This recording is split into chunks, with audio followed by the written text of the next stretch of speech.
Hey, hope you've been well. It's been a hot minute, but I figured I read this a couple days ago and I thought it was interesting and kind of deep enough that we could talk about it for a bit. It's Rashomon and 17 Other Stories by Ryunosuke Akutagawa, and it's the translation by J. Rubin, who's mostly famous for doing a bunch of stuff by Haruki Murakami into English, and I think he did a thesis on it, I think, or he's done multiple theses on it, but he did his book on. He's written multiple books about Haruki Murakami's stuff. Anyway, Rashomon and 17 Other Stories. Now, I'd read a bit of Akutagawa before, but that was years and years ago, and I barely remembered it. So basically, when I cracked open Rashomon, where does it actually start? The silly thing. God's sake, where are you? Translator's note. That's the problem I have with all these classic repackagings and all these penguins is that, I mean, look at this. Look at how much faff you have to get through before the story starts. And actually, while we're talking paratext, I quite like this cover. It's got everything that's basically mentioned in it. You've got the fired temple servant there, the red pillar. There's the lady searching for corpses, or searching for hair on the corpses, rather. There he is again, looking up at her shocked. It's this sort of manga style that I've never seen before. And who drew this? It's covered by the cover illustration, Yoshihiro Tatsumi. I'll have to look that guy up. And yeah, you've got this tower of crows and the cicada, so there's all this nature on the back. But it's a very nice cover. Anyway, on to the actual story. I took a bunch of notes in this book, so I figured I'd just sort of go through things from here. And, spitball, whatever we think of to talk about, we will. And we'll go through the 18 stories inside this book. I've put it off long enough. What is Rashomon? Well, Rashomon is the southern gate into Kyoto. And this story is about a period of history during which Kyoto, the whole city, is basically in decline. And so there's this sort of fired civil servant, I assume. Well, there's no civil servants, but a servant of some sort who is kind of hopeless and just sitting underneath this red pillar in the rainy Kyoto night. It's such a strong image, this whole story, because it's only a couple pages long, right? Like, it's already over. There we go, 9 pages. So yeah, it's a couple pages long, and it's probably 5 pages, 6, the most distinctive image that I've received from a piece of Japanese literature, apart from a couple of just odd little paragraphs in Soseki's And Then, that I can remember anyway, off the top of my head. And the thing about the story that you get, first of all, is how morally grey it is. Because the point is, there's this civil servant, he's been fired, and he hears the rustling up in the sort of the gate. I assume the customs office or whatever, where they have an office or something. They have a building attached to the gate, a gatehouse. Wow, God, I'm good with English, aren't I? Anyway, inside the gatehouse, there are piles of corpses, and there's an old woman searching them for things and scavenging. And he goes up there and finds her, and he's sort of disgusted. And he takes the moral high ground and then sort of realizes, as she continues to justify herself, that he's in exactly the same position. And so he basically beats the stuffing out of her and robs her. And you're not really, there's no condemnation of him here, because it's presented just as is. It's this sort of bleak picture of what life would have been like for people of that time. It does, about the closest you get is the mention that he is a hypocrite, but it doesn't really judge him either way. As far as introductions to Akutagawa go, I like the image. I like how it's just so, it doesn't sort of tell you what to think at all. It lets you make your own judgment. And of course, it's very short, which is always a plus. So, Bamboo Grove. As I understand, this was originally just called Inner Grove, Yabu no Naka, but J. Rubin decided to put bamboo in there for some reason. I don't know why that is. Maybe he figured it sounded better in English. Maybe that's right. In a grove, in a bamboo grove. Yeah, it's about the same to me, honestly. I know everyone likes to go insane over single word choices like this, and you get it in conversations about like Emily Wilson's Odyssey. You hear people go mad about Mr. Foreigner and sausages, when those are, of course, what would the word be? Anachronistic, yes. Anachronistic additions to the original text, but for something like this, I don't really care too much.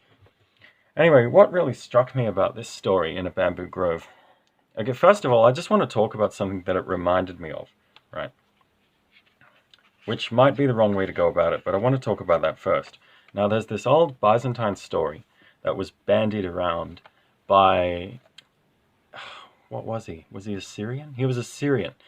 Yeah, there was this old story in the Kingdom of Constantinople that was bandied around by a certain John Malalas. And this was the story of Emperor Theodosius II, his wife Elia Eudokia, and the sort of the general of the army, Paulinus.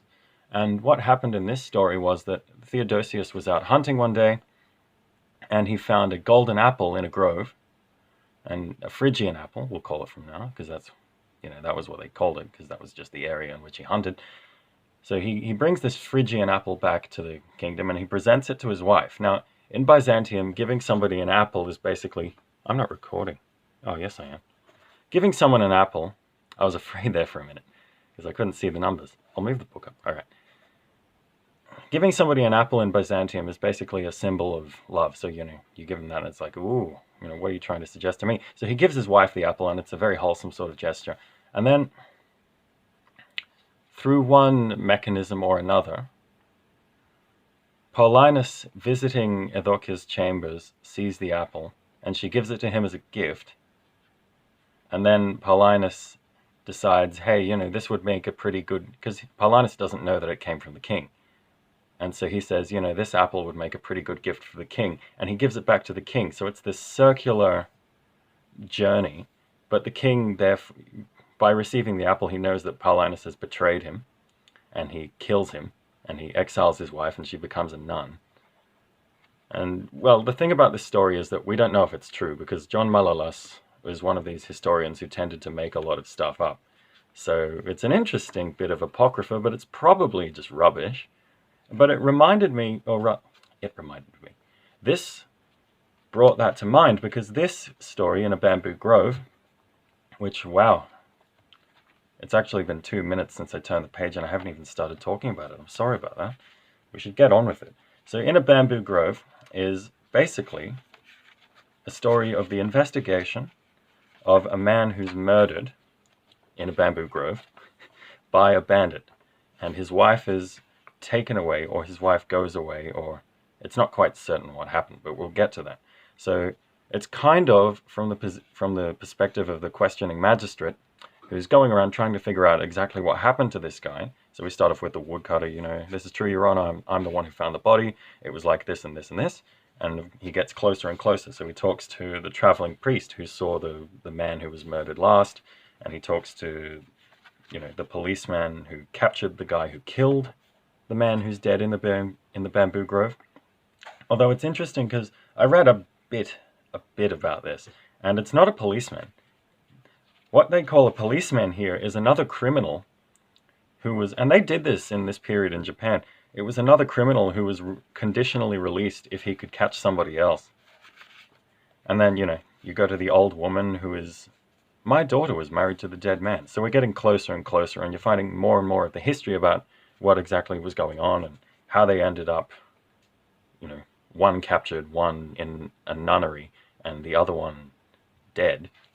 But then we get to this kind of triumvirate of confessions from the three people centrally involved in the event. And what makes this story interesting, and the reason why it's like the peak modernist fiction, is that none of them say the same thing. So you've got three conflicting accounts of what happened, and all of them sort of say that they felt about one another differently. They all either misinterpret or lie about each other in this way that makes this incredibly complex web of human relations. And this is why it reminded me of the story with Paulinus. Because the whole thing of the apple back then, now that's a more primitive story, but I looked at that story and I thought about the apple moving around and how that's a symbol of love. So if Paulinus gave the apple to the emperor, then obviously, he probably wasn't cheating on him. But anyway, cheating on, causing Eudokia to cheat. There, sorry. Anyway, that's a story for another time. We're talking about this now. Stay on topic. And, I thought about this one for a little while. And this one's interesting because there's a clue in each of their confessions that doesn't show up in the other two. And there are emotions that look completely different from the other side when you look at them. So both the dead man and his wife think that each of them hates the other. And that's why they betray, according to their own account. That's why they give up on keeping their individual honor and just decide, I'm going to go with the bandit because you've been defeated, or I'm going to just kill myself because my wife has been spoiled and she's betrayed me by going off with this bandit. And you get all of these little factual discrepancies as well. Like, where is it? The woodcutter says there was a comb next to the body, the rope and the comb. Nobody else mentions a comb. And right here on this page, I don't know if you can see this, by the way. I don't know if it's in focus. But it's somewhere around there. Where is it? Yes, he must have had 20 arrows in it. So that's the bandit's quiver. And then right down here, where is it? Black lacquer, 17. So what happened to the other 3? Or rather, what's going on here? So I wondered about why Akutagawa included these first couple of confessions, because the story seems like it would work with just these, just these 3 complete conflicts. But I realized this isn't a self-contained cycle. When I found all these clues, I thought, well, hold on, there's more going on here than just these 3. All of the other people are involved as well. It's just impossible to tell how it is, and that's ultimately what the story was about. It's about how you can't really discern the truth of anything. So I found that pretty classic. Actually, I don't know if I mentioned this already, but this was one of the ones that I read a long time ago, and I just totally forgot about it. And I completely slept on it for many years, which was really a mistake. But anyway, the nose. Oh, a pale imitation of Gogol's nose. Okay, no, we're not doing that. That's a meme. We're not doing that. But I wanted to make that reference. I always like quoting those stupid Nabokov abbreviations. Anyway, what's this one about? This one's about the priest with the massive schnoz. Okay, for real though. This is a story about a priest who is made fun of and ashamed of having a massive nose, and he undergoes multiple treatments, and he's very self-conscious about it. But the first interesting detail in this story comes when the treatment that actually works is his apprentice trampling on his face. Now, I've read Shusaku Endo's Silence. I know how Japanese people in that time period would try and sort of get other Japanese people to fess up to being Christian, and that was by forcing them to step on an icon of Christ as a sign of disrespect. It was like, okay, well, if you're really not a Christian, you should be able to stamp your foot all over this face. And then, of course, the Christians couldn't do it because that's the ultimate blasphemy, and that was how they got caught. So when I saw that the way he reduced the size of his nose was by having his apprentice trample on his face, well, I haven't quite come to a conclusion about what that means. It has to be some kind of statement about this priest's sort of godliness and how he's exalted by the very act of having his face trampled on, which is the case for Christ in Silence by Endo. That was sort of the point. The point is, Jesus was saying the whole time, I'm here to be trampled on. So just step on the icon and you'll be fine. That's why I was sacrificed in the first place. So it's an echo of that right here. I don't know if that was intended or not, but I noticed. And the other thing that I thought about was the nose as an organ of self-consciousness. Because when it's really long at the start of the story, he's very self-conscious about it, but nobody ever really seems to mind it. And then when he shortens it, everybody actually starts visibly, obviously laughing at him. So you could interpret, if you want to go full Jordan Peterson, you could say that him shortening his nose is him falling from Eden and becoming self-aware, becoming aware of himself and of others. It's a bit ridiculous, but I suppose you could say that. But then you could say anything is like that, I did an undergrad essay where I compared a comic book to the Enuma Elish, because you can say any story is like any other story. It's not much of an analysis, really, but I always notice that sort of stuff anyway, because I'm just conditioned to. It's kind of a habit. I've got to stop doing it. I've got to take things on their own merits. But what else happened in this story? He made that trade-off, and the trade-off is that when he has the shorter nose, he actually starts getting angry at people because they're really laughing at him. So that's the point where it starts to have a real impact. And there's a very interesting paragraph here, and I think I'll just hold it up. I'll read a bit out. Everyone, of course, sympathizes with people who suffer misfortunes. Yet when those people manage to overcome their misfortunes, we feel a certain disappointment. We may even feel, to overstate the case somewhat, a desire to plunge them back into those misfortunes, and before we know it, we come, if only passively, to harbor some degree of hostility towards them. It was precisely because he sensed this kind of spectator's egoism in both the lay and priestly communities of Ike-no-o that the Naigu, while unaware of the reason, felt an indefinable malaise. And so that doesn't sound much like they really feel that way. But they do, because they're actually openly laughing at him. Because that makes it sound like he's projecting. So what's really going on here? People begin to whisper behind his back, he'll be punished for treating us so harshly because we laugh at him, But they're not saying anything about the nose. There's no direct quotes.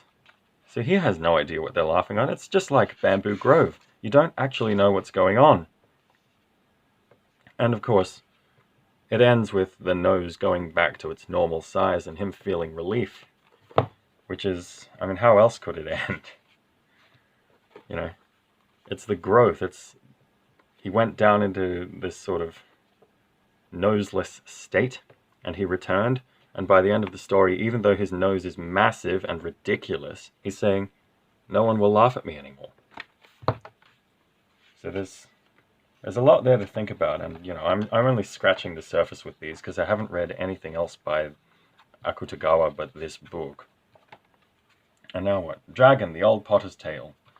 This one's a bit funny because, again, it stars a priest with a massive nose. But don't worry, there aren't any more like that, so we don't have to sort of sit through that theme again. But this one's a bit more decisive than the one from the nose, because this one decides to pull a prank on the people who call him Store Nose, as in big-nosed former keeper of His Majesty's storehouse, which got shortened to Store Nose, which is kind of stupid, but yeah, whatever. They're peasants, they're not going to come up with the greatest nickname in the world. And he decides to prank everybody by putting up a sign at the local pond that says, on the 3rd day of the 3rd month, the dragon of this pond will ascend to heaven. And basically, I'll sum up this one kind of quicker. Basically what happens in this one is that people come from miles and miles around because the rumor about the dragon starts to spread, and on the appointed day, the pond is surrounded by people and the heat is sort of belting down on them, and everyone perceives a dragon actually coming out of the pond, even though he just wrote some rubbish on a sign and stuck it in the ground outside the temple. And so the question is, what's the nature of religious belief? Because was that really a dragon, or was it just a hallucination born of the heat and from everyone standing there for 5 hours exhausted in the burning hot sun? And then the other question, which is a more interesting question than that Akutagawa asks is, had his prank with the signboard hit the bullseye, or had it missed the target completely? It's actually impossible to answer that, because he was exactly right, but he didn't mean to be right. So that's interesting. It's almost like a minor meditation on semiotics, because there's a sign, literally a sign that tells them to expect a dragon, and so what do they get? Well, they get a dragon, It's very literal in that sense. And the other thing about this story is that it's very faulty towers. It's very faulty towers, but it's not really that funny, because it's the comedy structure, There's a lie at the beginning that snowballs up. There's a bit halfway through here where he's desperately trying to convince his aunt, who's very old and frail, to go back to her home village and not come up and, journey 20 miles to see the stupid fake dragon that he made up. But she insists on coming up, so he goes through all this extra trouble. So it's almost like Faulty Towers in that, or it's some kind of old English comedy, which I know for a certain was not intended, but I couldn't resist thinking of it anyway. But yeah, it goes into this whole spiel on collective belief and, the capriciousness of gods if they exist versus the gullibility of people who stand for too long in the sun and have a mass hallucination and believe things because the people next to them believe them.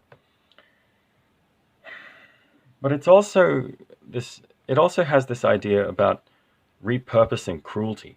Because, that's a very cruel prank, sticking up a sign that says, oh, there's going to be a miracle here, and kind of forcing all of these pious peasants to come from under the woodwork and from villages, ages and ages away just to see nothing. That's pretty rude. And, he didn't intend it that way, but it's not a great thing to do. And so you could see it as an example of divine favor, because it's almost like the dragon god, is sort of repaying them for having that piety, even though it was never supposed to be real. It's like they saw the sign and then decided, okay, well, if someone put a sign up, then I guess I'll have to come out of the pond and ascend to heaven on X day at the start of X month, And on the whole hallucination versus reality thing, yeah, there's no answer, but then there never is, In none of these stories, none of Akutagawa's work has an answer. That was sort of his point, is that everything is just eternally ambiguous. Anyway, it's been a while, so I guess we should turn ahead to the spider's thread. This one. I read this one when I was younger too. And, there's not much to say about it, really. It's very clear what it's about, if you just read it. So I don't have that much to say about the thing. I just think it's interesting how mercy can be retracted at the last moment for somebody, no matter how kind of pious or no matter how evil they ended up being. And it really is, it's an excellent story, If you find nothing else by Akutagawa interesting, try this, You can just Google this. There'll be a PDF somewhere just on front page Google. And oh man, this is really great. Even if it is just a repurposing of like a couple paragraphs from Brothers Karamazov, the way that he tells the story and the image that he uses is just so much more distinctive than that one, that it's worth it just for that kind of imagery alone. But I'd say that for all of these, It's worth it just for the imagery alone. You don't even need to pay attention to anything else, and you've already got something out of it. And speaking of imagery, what comes up next is Hellscreen. Now, Hellscreen's a fun one. Hellscreen's got shades of Dorian Gray. So if you like Dorian Gray, why don't you check out Hellscreen? It even sounds similar once you know what they're about. What's Hellscreen about? Hellscreen is about an artist who everybody hates. And his name is Yoshihide, and he has thick lips, a bit like a Japanese demon, which is not remarked on in the text. It says he has thick lips, but it doesn't make the connection. So I don't know if that's really intended, or if I just picked that up because I know what a couple of Japanese demons look like.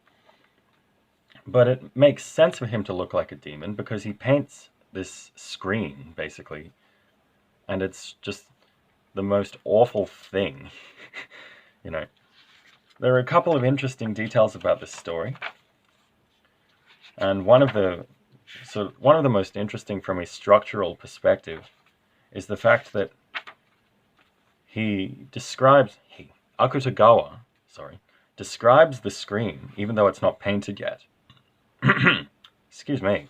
He describes the screen about halfway through the story and tells you just everything that's in it. So you it builds up the tension just wonderfully, because from the moment the next chapter starts, from like 2 pages later, you understand exactly what's going to happen, and it's just like waiting for a train to crash.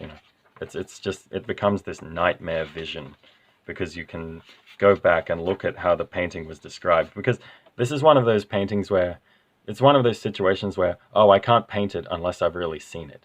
And if he's painting a picture of hell, then yeah. There's some odd stuff in here. There was a bit that I didn't quite understand about him getting possessed by a demon in the night, but I figured he was just going a bit mad. And there's a whole other plot, which kind of, they're both, the hell screen and this other plot get tied together in the end. And the other plot is that the painter's daughter is kind of sought after by a local lord. And the narrator, who's unreliable, tries to tell you that that's not the case, that the lord doesn't care about the painter's daughter at all. But I think it's pretty obvious through the text that he does. And anyway, the daughter kind of rejects him. And the daughter has this pet monkey, who is also called Yoshihide, and who everyone really likes because the monkey is just super well trained. Actually, hold on a minute. Did I get that wrong? Was the monkey also called? Sorry. Wait. Yes, the monkey is also called Yoshihide. And of course, the artist is jealous because his daughter's pet monkey is way more sort of popular and kind of well liked, not just by everyone else in the story, but by his daughter as well. And I kind of have to spoil the story. Do I? Should I? Suffice it to say that in the end of the story, something extremely bad happens to Yoshihide. And then, because the monkey is also caught up in it, something that really should not, he really should not feel any sort of joy at what's going on. But because the monkey is also involved, any kind of negative feelings he had are inexplicably transformed into this sort of evil joy. And it really is evil, because he's watching just the most horrible thing of all time going down, and he's just sort of staring entranced like he's never seen anything quite so arresting in his life. So that was that story. And we move on now to 2 Christian ones in a row, actually. And I kind of want to talk about them both at once. And they are Dr. Ogata Ryosai Memorandum and Ogin. I should turn to the front page so you can actually see it. I don't know if that's in focus, but I'm assuming it isn't. Ogin. And Dr. Ogata Ryosai Memorandum is about a Chinese doctor, or a doctor who uses Chinese medicines, who, due to his piety, has to refuse to treat a Christian woman's daughter for a cold. And the Christian woman's daughter dies, but the next morning she comes back to life. And it's a small thing, strong on the images, light on the plot, strong on the themes. And it's an interesting one because it goes into, well, chiefly actually, I want to talk about a relatively minor detail about both of these 2 stories, Ogin and Ogata Ryusei, which is that people in Japan in these 2 stories only become Christians when something horrible happens to the pre-existing family structure, or the structure of their lives. So in this one, the lady who is a Christian, excuse me, I've got something in my throat. Anyway, the lady who's a Christian in this one only becomes that because her husband dies and she moves in with a local, like a Portuguese priest who's living in the same village. And in Ogin, the girl Ogin only becomes a Christian because she's adopted by a pair of Christians when her birth parents die. So it's like, if it weren't for these kind of calamities, it would never have even spread at all. I just think that's an interesting detail. But it's perhaps not relevant to the full scope of the story, because what this one's about really is kind of conflicting faith and dogmatism, and because there's this whole thing where they have a huge argument about, I won't treat your daughter unless you renounce Christianity, and she says, no, I won't do it, no, I won't do it. And then, of course, she does it, and the doctor comes to treat the kid, and the kid is sort of too far gone, and he says, well, this is a hopeless case, there's nothing I can do, I'm sorry. He goes away, and in the morning, the child has come back to life, but here's the thing. The child is back to life, so you would think that a superstitious man would say, oh, I guess, perhaps there was something to this Kirishitan sect after all. And yeah, by the way, nice phonetic spelling there. Kirishitan. It actually took me a second to figure out what that was. I'm kind of an idiot in that respect. I'm not used to reading it spelled like that. Come on. Anyway, you would think that, a supremely religious man like Dr. Ogata Ryosai would say, well, I guess there might be something to this crazy god of theirs after all. But what he actually says is, here we go. This account then should serve to illustrate the heterodox practices of the Kirishitan sect. In addition, let me note that the spring shower produced intense thunder just as the Batarin was entering this village. I take this to mean that heaven was showing its abhorrence for him. It's like, really? A kid got brought back to life, and your judgment is the Buddha hates everyone involved? Nice dogma, mate. No, but it's weird like that. And again, no objectivity is possible because it's one guy's account, and we have no idea. This is like 400-year-old medicine as well, and 400-year-old sickness, so we don't even know if the girl was really dead. We don't know anything about what really happened. Which in other stories would irk me, because I usually don't like that. I like things to be clear. I like at least one kind of series of events to be clear, and then, if you want to add ambiguity on top of that. I just need one thing to follow, Even in something like Ulysses, James Joyce, there's something to follow, and then if you miss other stuff, you can look it up later, and you can think, okay, well, I got that bit of it, but I didn't understand that bit, which would have given me a clearer picture of this whole thing. But while I was reading it, I still had a consistent chain of logic and cause and effect. I don't know why that doesn't annoy me here. Maybe it's just because they're so short. Maybe it's because they're not really plot heavy in a sense. Perhaps it's some combination of the two. I'll have to think about that a bit more.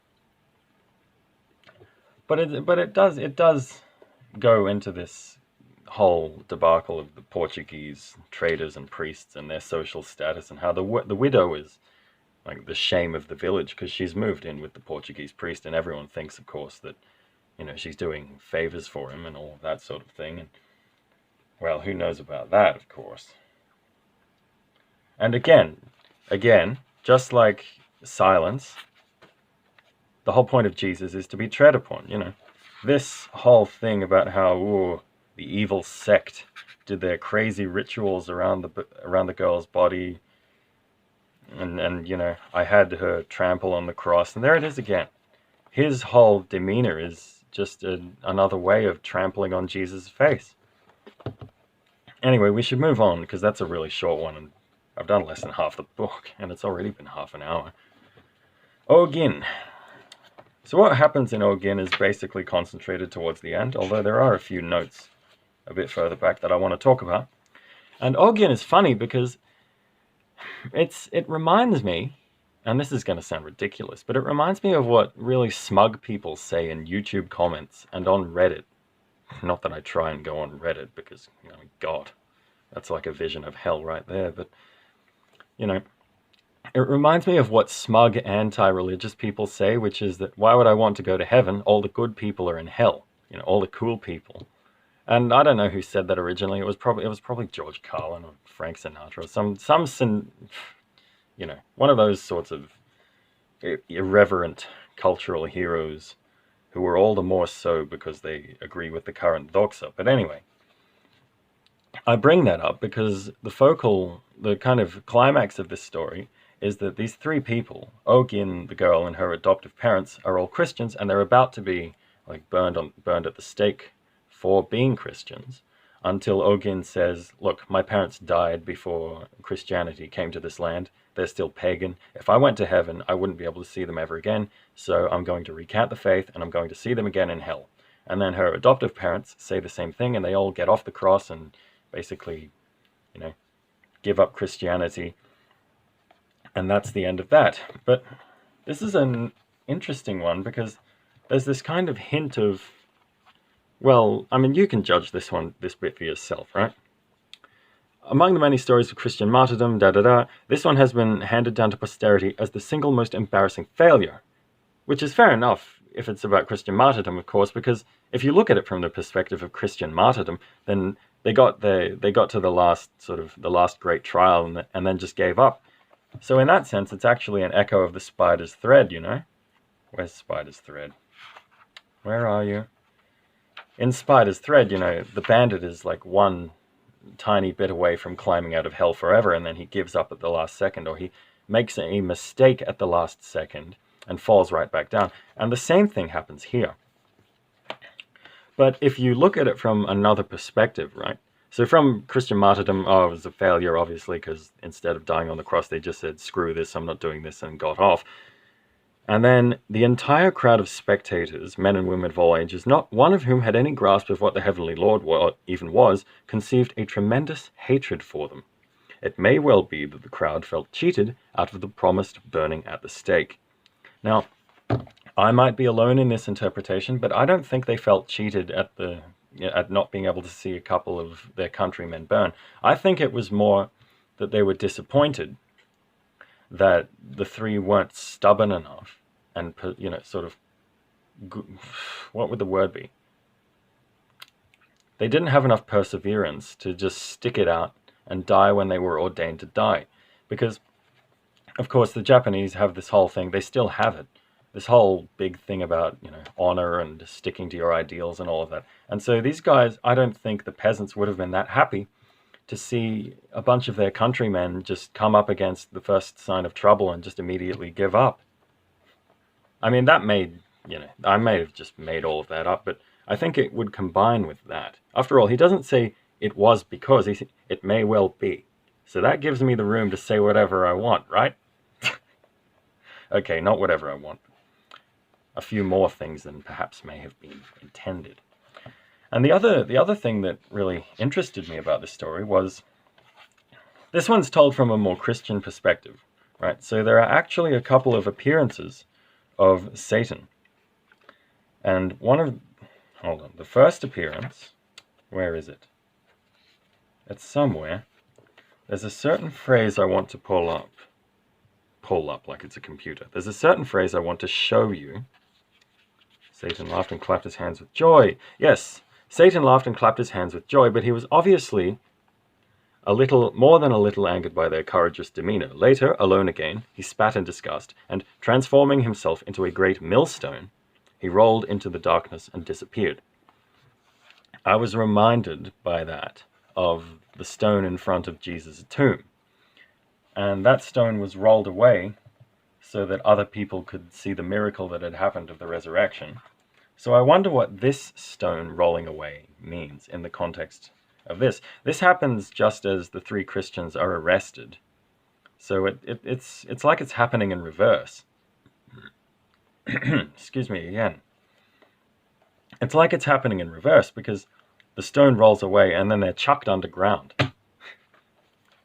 So it's a total subversion. And then the other bit that really interested me, and I can make I have a better crack at explaining this one, is another tradition has it that Satan, overjoyed at the way things turned out, changed himself into a huge book. Odd.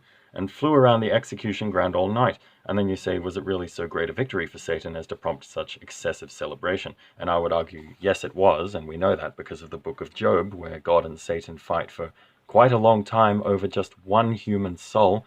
So getting three of them must be a pretty big deal. Even in in Christian cosmology, one is a pretty big deal. After all, we're all individuals. So one soul is never the same as another, but I just want to talk about the book for a second. The book makes perfect sense. You might not think so because it's insane, and it's like something out of, a Salvador Dali painting, but the book makes sense because Satan was always supposed to be the representation of this kind of overweening intelligence, this intelligence that believes it can solve all problems through itself. There's not really a hint of spirituality in that. It's just pure intellectualism. And that's best represented by a book. So I thought that was a pretty neat detail, even if you know, I may have gotten that totally wrong. I should probably just stop saying that, because you know that's the case for this whole book. I'm just giving you my interpretation, alright? So I'm going to stop saying I probably got that wrong now, because it's probably getting pretty irritating. What comes next? Loyalty.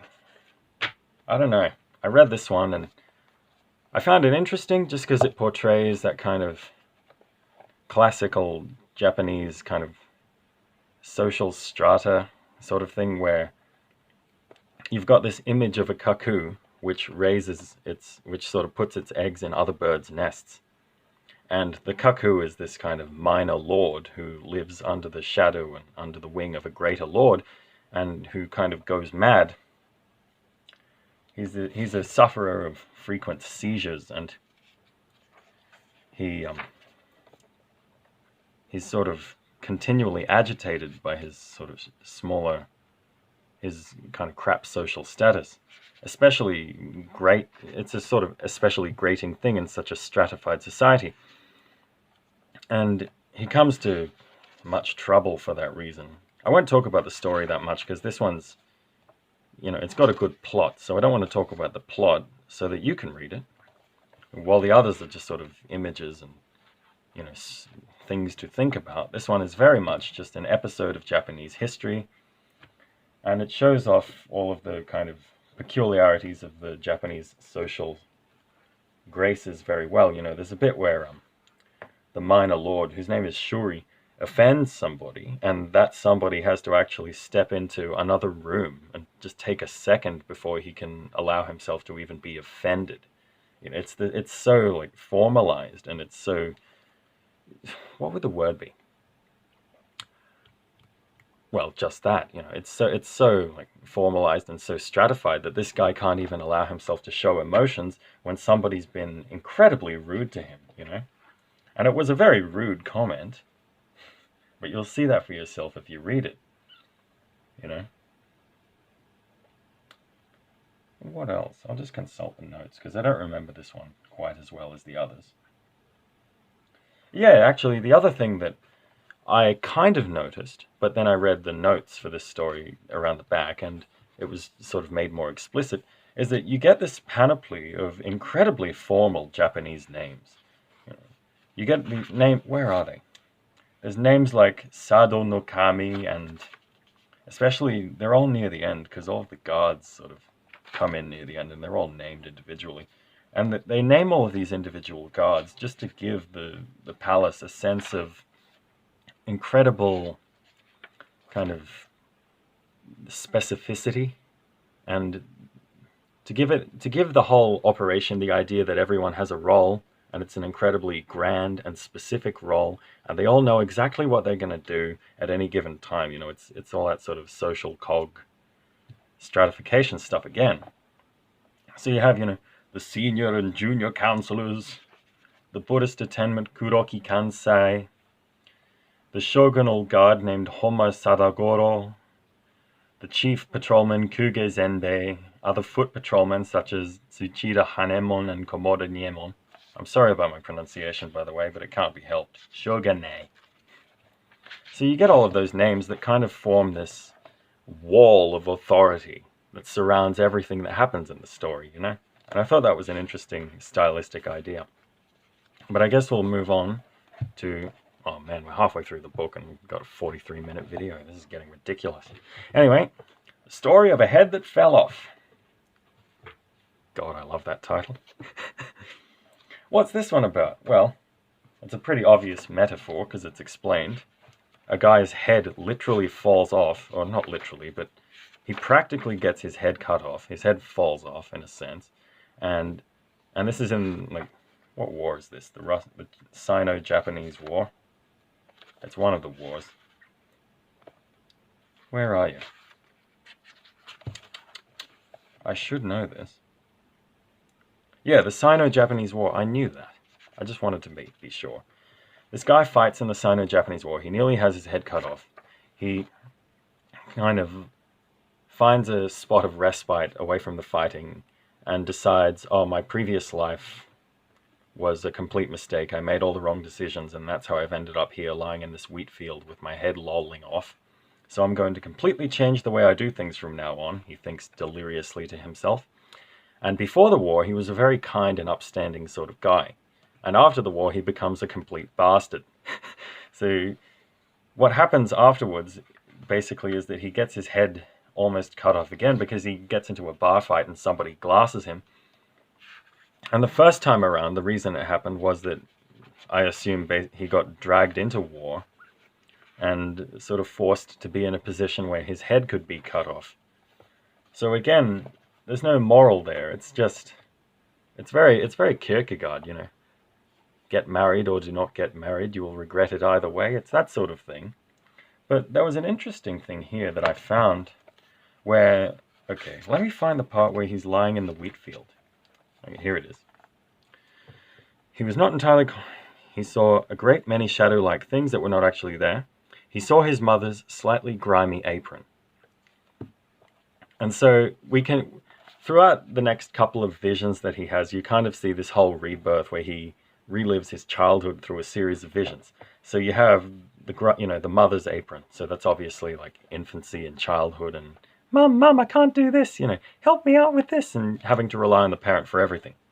And then there is the sprawling sesame field. So there's the world, there's something outside of the house, there's something outside of the parent, there's something to explore. The world gets a bit bigger, but there's still nobody in it yet.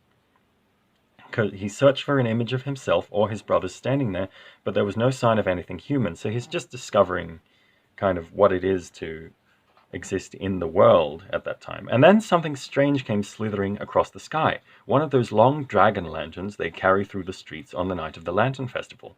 Made of thin paper glued to a bamboo frame, da-da-da-da-da. And I interpreted that as welcome to society. These are our rituals, this is how we think, this is what we see when we look at the world. It's a paper dragon, it's representative of their whole kind of culture and faith and inclusion in the society in which you live. And so that's the next step, after childhood, it's going outside into the rest of the world. And then the one after that is a woman's foot, a whitish nail softly parted the color of the flesh. And so that's obviously discovering other people, not just in the context of society, but in the context of, of women, of course, then you have sexuality and growing up and all of those sorts of themes. And this whole life is just represented by these 4 visions. So that's a great moment. You don't get much better than that, really. And the funny thing about this story is that it ends on this sort of... It's kind of an oriental note, because the whole thing is framed around... Well, it's not the whole thing. But the story ends with these 2 Japanese sort of generals, or Japanese officials, who are in Beijing. And they're reading the newspapers, and they hear about the guy whose head fell off dying because he got hit in the head by the glass in the bar fight. Excuse me again.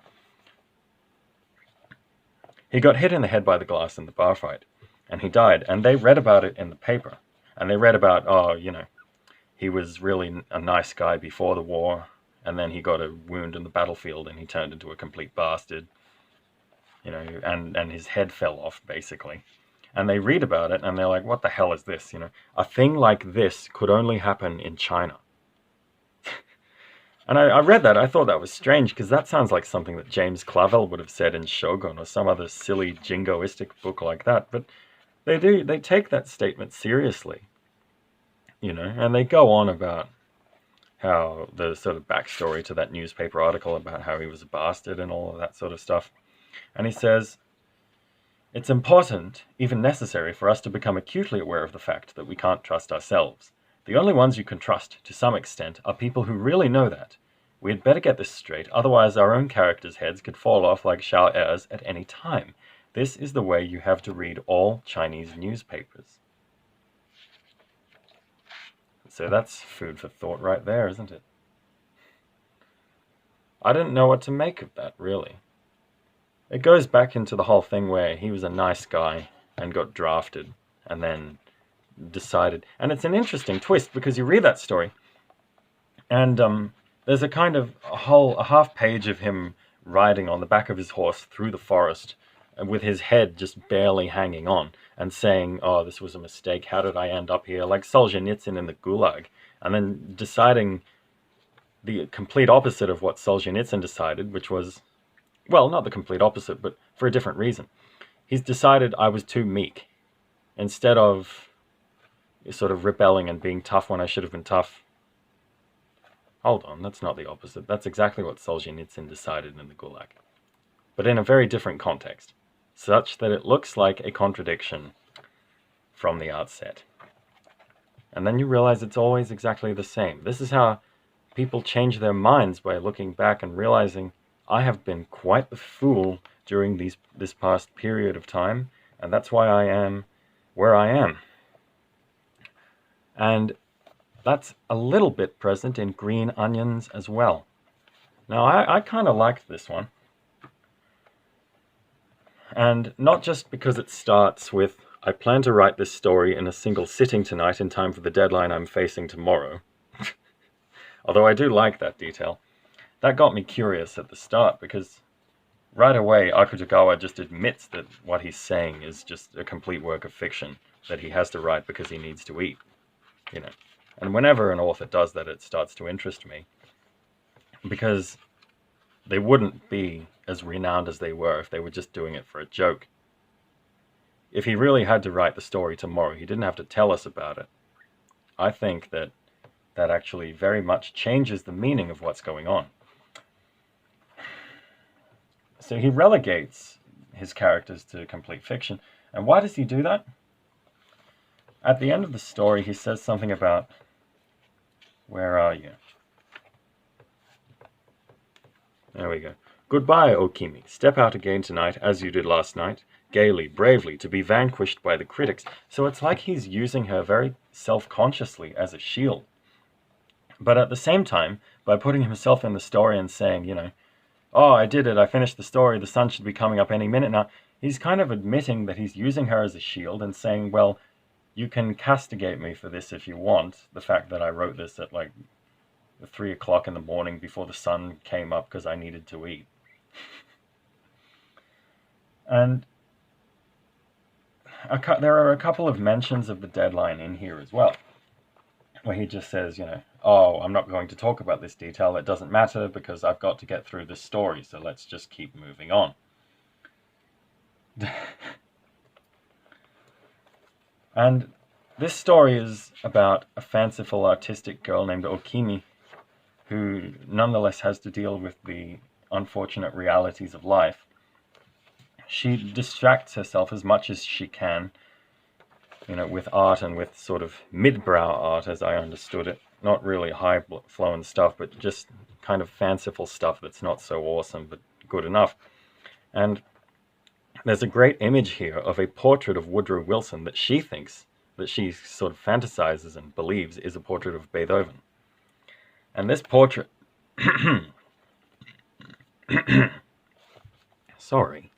And this portrait kind of becomes Beethoven just because she believes it is, you know? In fact, he is the American President Woodrow Wilson, which is really too bad for old Kitamura Shikai. And the practical character is Okimi, who's dating this kind of fanciful art student named Tanaka, which, by the way, is the most generic Japanese name. And I read this book and I got the feeling that Akutagawa uses Tanaka for all the characters that he doesn't like. He picks like the Japanese equivalent of John Smith just for all of the people that he hates. So he calls this guy Tanaka, and it lets you know, all right, this guy's just generic and awful, and you probably wouldn't want to talk to him for more than 5 minutes if you met him in real life. And Tanaka is this kind of fanciful arts student who hangs out outside of bars to pick up girls and doesn't really think about anything practically. And he has an image of Okimi that's very much Beethoven. But of course, in reality, she is Woodrow Wilson. And I say she is Woodrow Wilson because what happens in this story is they go on a date and they pass a local market. And Okimi, who's supposed to be, and she's sort of being transported away by all the magic of where they're going, and they're going to see all the sights, you know. But they come across this market, and she sees like green onions for sale for, oh, what's the price? It's not really important, but I just want to quote the price. Where are you? One bunch for sen. And she gets super excited about it and just goes up to buy a whole bunch of green onions in the middle of a date. And Tanaka's kind of expectations and his image of her are totally shattered in that moment. He's forced to confront Woodrow Wilson where he was trying to look for Beethoven, you know?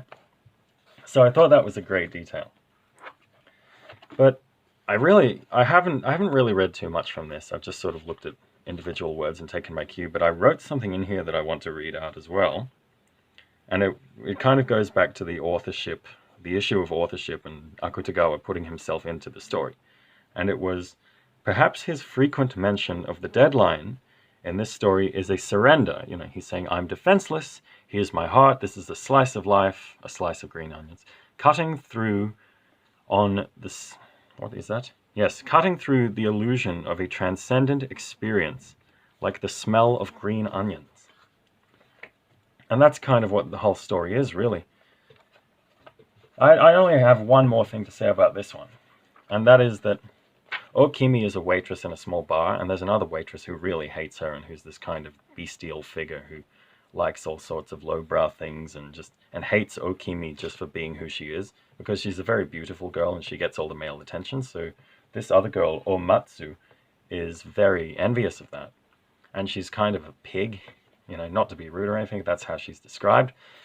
And so you can look at them as, you know, Okimi is the ego, Tanaka is the superego, and Omatsu is the id. But that's not really that important to understanding the story. So next, horse legs. The hero of this story is a man named Oshino Hanzaburo. It doesn't matter. I forget most of the names in these stories. I forget names in short stories all the time just because I end up thinking of them. Like in this notebook, virtually everybody's name, unless I needed to differentiate them, the name was just the priest, the nose, Tanaka, you know, because it doesn't matter that much really. But yeah, Horse Legs is a story that could have been written yesterday. It's that kind of meditation on social status again. And there's a parody of propriety here. There's somebody writes a newspaper article about how it should be illegal to go insane because you're failing to do your duty to your company and to your wife and family. So that's a bit, you know, that's rather cutting, really. And what's the main point of this? Man and animal. Yeah, this reminded me of the story of the Minotaur, actually. Because what happens in this is that a man dies at the wrong time, and he ends up at the sort of gates of heaven. And the officials there realize we've got the wrong guy. And so they say, right, we have to send this guy back to life, you know, because we weren't supposed to take him yet. But his legs have already rotted off by the time they realize their mistake. So they have to give him a pair of horse legs. And he goes back into the mortal world, except with horse legs, and he has to hide them. So he becomes this half man, half horse hybrid. And over the course of the story, you can see aspects of this equine nature coming to the fore. You know, he starts kicking people who sort of stand behind him, and someone is sort of whistling at a horse driving a rickshaw in the street, and he is also responding unconsciously to the rickshaw driver's commands without wanting to, and sort of looking around going like, oh God, can anyone see me doing this? I can't stop myself. So he's turning more and more into an animal as it goes on. And this is something else that Nabokov said, kind of sarcastically about Gregor Samsa, which was that Gregor Samsa was nothing less than was genius surrounded by mediocrity. You know, he's this kind of prelude to an ascension. And I think that, what's his name again? Oh, whatever, Tanaka. Kenzaburo Oe. No, that's another author. But the guy, Hanzaburo, that's it, is this kind of, he's in the middle of this kind of ritual that's going to turn him into something greater. You know? I always found it weird, the kind of Asian idea that hell and heaven are bureaucracies. We don't really have that in the West. I mean, we kind of do, but it's more mystical than that. Over there, everything's very plain. You know, it's like, I am the plaintiff of heaven, you know, or I am the guy who sits at the front desk. And I'm sure if you've ever seen Dragon Ball Z, you've probably got an idea of what I mean. Everything over there seems to be stratified.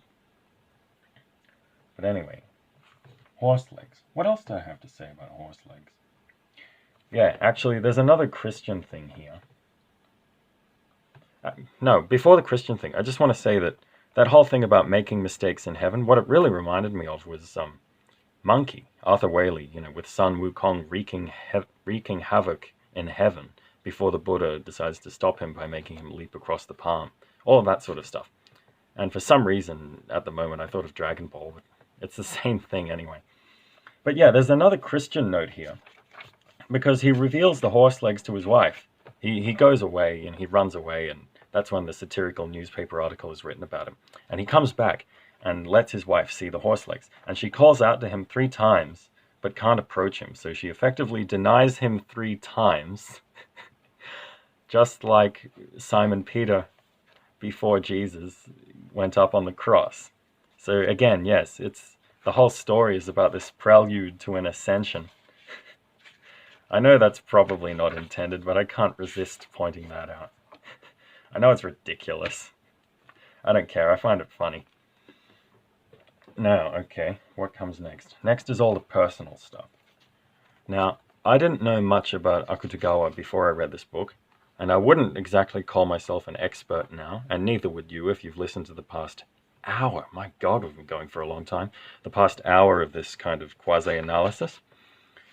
But I had a kind of idea of the way that he thought, and it didn't really surprise me at all that he was depressive and that his mother was an insane woman who died when he was a child, and, his father used to beat him and...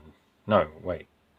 He used to have to pretend to be beaten by his father because his father would get jealous of the fact that Ryunosuke Akutagawa could beat him in a fight. And they had fights all the time, as in not just like, punch-ups, but they had disputes over things all the time. And he had a little sister, he had a big sister named Hatsuko, first girl, who died when she was just a child, and I don't think he was even alive when she died. But I've skipped ahead a story because I just realized that I was going to talk about Daidoji Shinsuke, but I ended up talking about Death Register instead. Where's Death Register? We might as well do them out of order, hey, why not, Death Register. Death Register is kind of extremely blasé, it's just, oh, this is about my mother, this is about my sister, who I never met, and this is about my father as well, and all of their deaths. And I didn't find too much really, I found a lot of it interesting, but I didn't find much of it notable. There's not much I have to say about this stuff, because it's very clearly just his life. And, I mean, I'm not qualified to talk about his life. I have nothing to say. I just sort of sat back and, for this whole section of the book, it's about a third, there are 6 stories in here, I just sort of sat back and I didn't try and read too much into it, because I'd recognized by about halfway through this page that it was going to be a very personal sort of account, and I didn't need to read too much into anything. So I sat back and just let the despair wash over me. Kind of like how you feel when you listen to a song by Stelios Kazantzidis. But anyway, there were some things that got me about Death Register. We're going to talk about them out of order. Where are you, Death Register? Ah, never mind.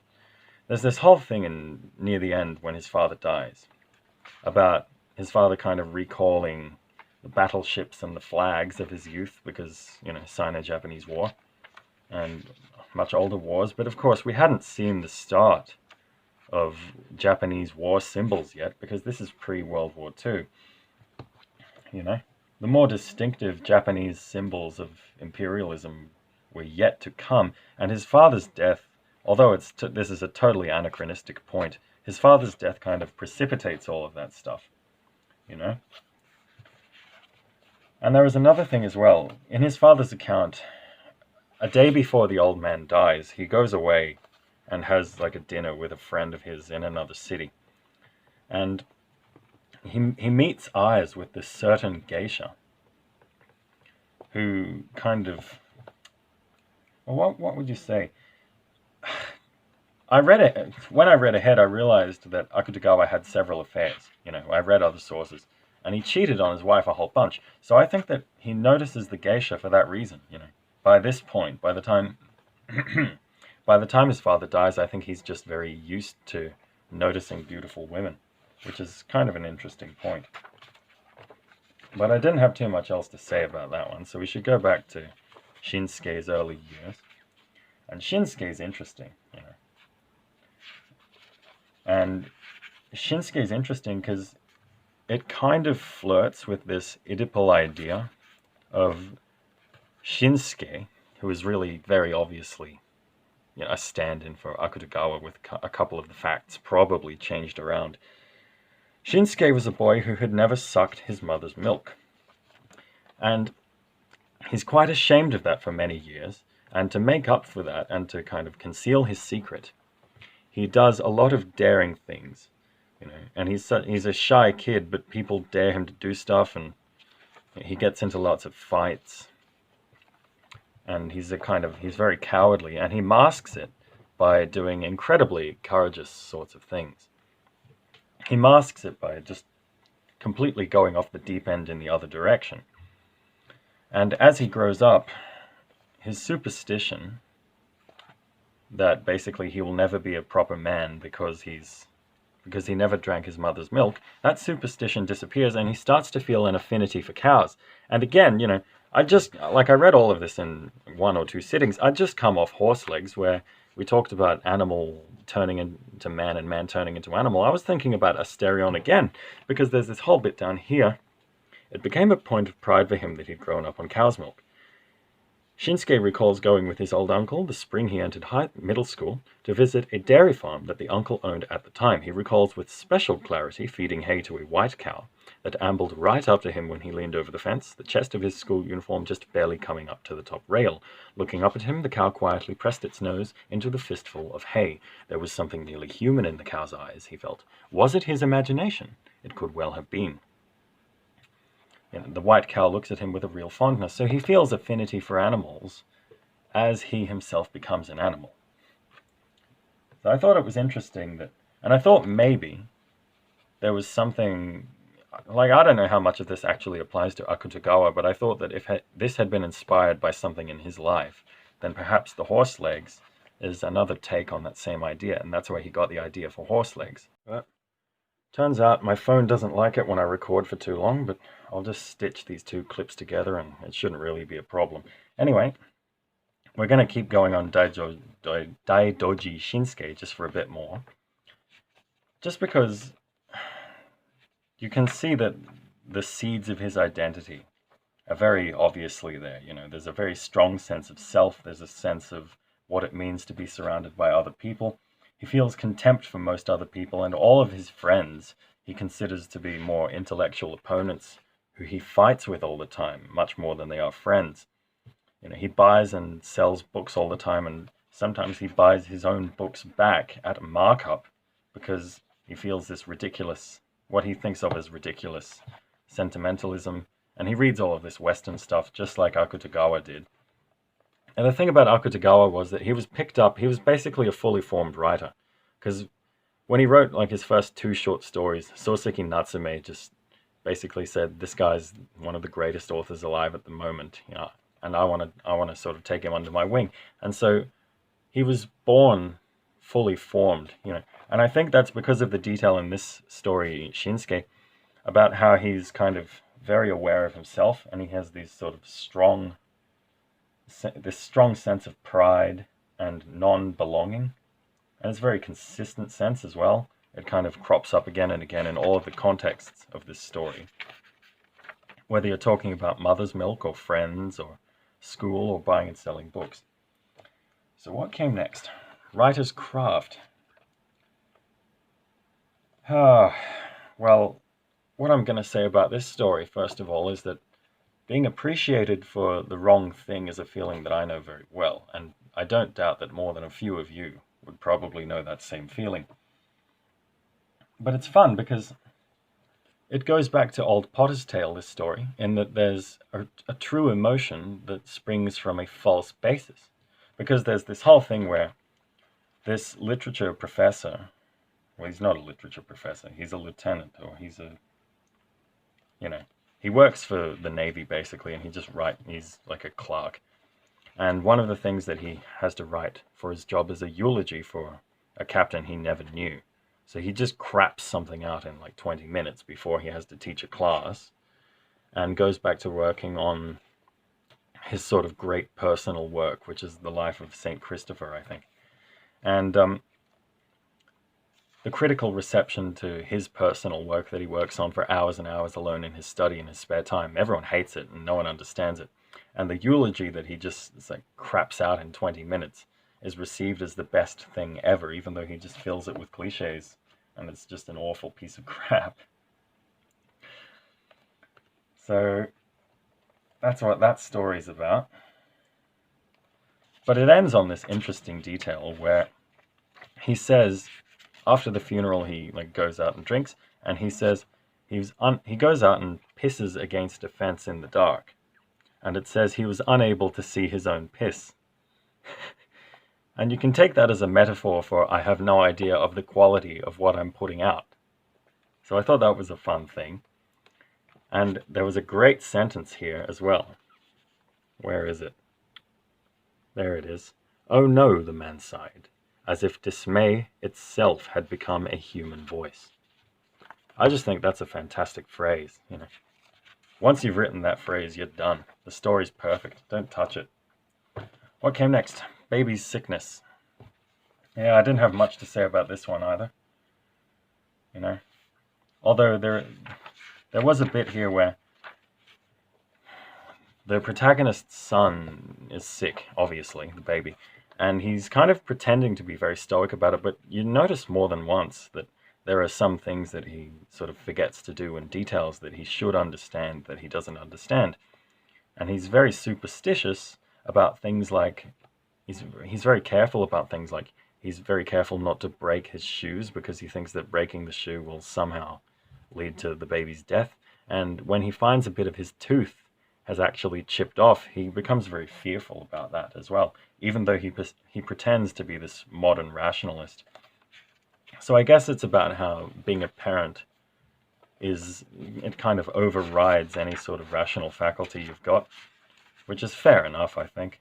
Although I'm not a parent, so I wouldn't know. I just assume that you'd be a bit less rational if it was for the sake of a baby, right?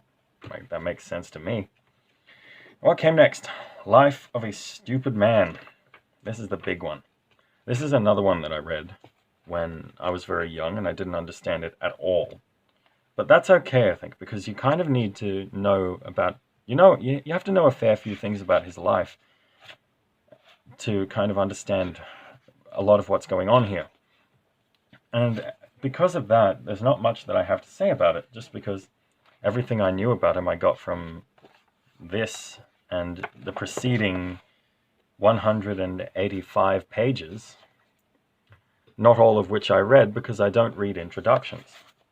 Because half the time the introduction spoils the story and it makes you interpret it a certain way, and I don't want to do that. I want to do it my way, and then go on the internet and look at the front of the book to see how much of an idiot I am because I didn't understand half of what was going on. Okay, but seriously, on a serious note, this is a good one. This is really... I mean, you have to read this if you read any Akutagawa at all, but it would help if you just scanned a biography of him first, because there's all sorts of stuff in here that you won't understand at all unless you read a biography. And it's very short. It's separated into these 50 kind of little paragraphs, these kind of tiny tone poems that show off strong symbols. And there's one where he's with his family and he's looking out at a ship on a dock and it has a cracked mast, and he just sort of, he doesn't say anything, but he looks at that cracked mast and he makes a note of it. See that boat over there? I found it. 43 night. Yes, the boat with the mast cracked in two. And immediately following that, 44, death. Now, 44. 4 is the number that most sounds like the word for death in Japanese, so it makes perfect sense to me that 44 is death. You see that cropping up all the time in Japanese media. 44 is usually a very sinister thing. And I'm sure I don't need to provide any examples of that. I'm sure you've seen that at least once before, if you've got any exposure to Japanese stuff at all. So there's not much really to say about this. I just want to point out that I really love the final sentence, and that was, where are you? He barely made it through each day in the gloom, leaning as it were upon a chipped and narrow sword. And again, you know, that's just like the other one from The Writer's Craft about despair, as if dismay itself had become a human voice. It's like once you've written that, the story's over. Anyway, we finish off the book, and almost thankfully, because my voice is really, you know, it's done a number on my voice, this video. We finish off the book with Spinning Gears, which is like Hellscreen, but in real life, because it's absolutely hell. It's just this, it's this kind of lucid, incredibly erudite, clearly explained, you know, there's no ambiguity about what's going on, except for him at the time of his experience, you know. It's just a total nightmare. This is Akutagawa just as himself, you know, there's no characters here. We finally do away with all of these illusory Tanakas and Kenzaburos and whatever, then Hanzaburo, sorry. I keep mixing it up with that other Japanese author's name. The name of the horse leg man. You know, and he even quotes it. He thinks about the fate of the painter Yoshihide, the hero of my story, Hellscreen. Because his life at this point, Akutagawa's life, read up on it, because it's just the most tragic thing. His whole life is just hell. It's just really awful. I don't even have anything to say about this. You go through the story, you notice all of these visions that appear and all of these omens, you know, just like the guy in the, where is it? In the sick baby story, and that's just because the sick baby story is probably him as well, with, you know, insert fake name here, because he felt at that point that he had to keep up the illusion of not talking about himself, but here it's just gone. Like, it's just him. You know, and it's just complete despair. Find it and read it if you can, but read a biography first, because that just makes it so much worse. I mean, I'm not even going to read this. Just look at how he ends the book. Can you read that? Is that in focus? It's not. Yes, it is. There we go. Isn't there someone kind enough to strangle me in my sleep? And he didn't even publish that. Yeah, I should have mentioned. I didn't mention. He didn't actually publish Spinning Gears, and he didn't publish The Life of a Stupid Man either. He gave it to his friend and just said, you know, do whatever you want with this. I don't really care because I've had enough. I'm checking out. And then he killed himself. 35 years old. I mean, what more could you have achieved? But my God, you know. I'm on a short story bend at the moment. I'm going through some Chekhov stuff, which I haven't experienced before. And it's because of this guy. He's got me on this whole different trajectory from where I was going, because recently I've just been reading all of these neuroscience books that have really been tearing my brain in half, literally and figuratively. And I thought I wanted a break from that. So yeah, for a relaxing intellectual discourse, I turned to visions of hell and deaths and crucifixions, and well, that's just what it's like to be into literature, I guess.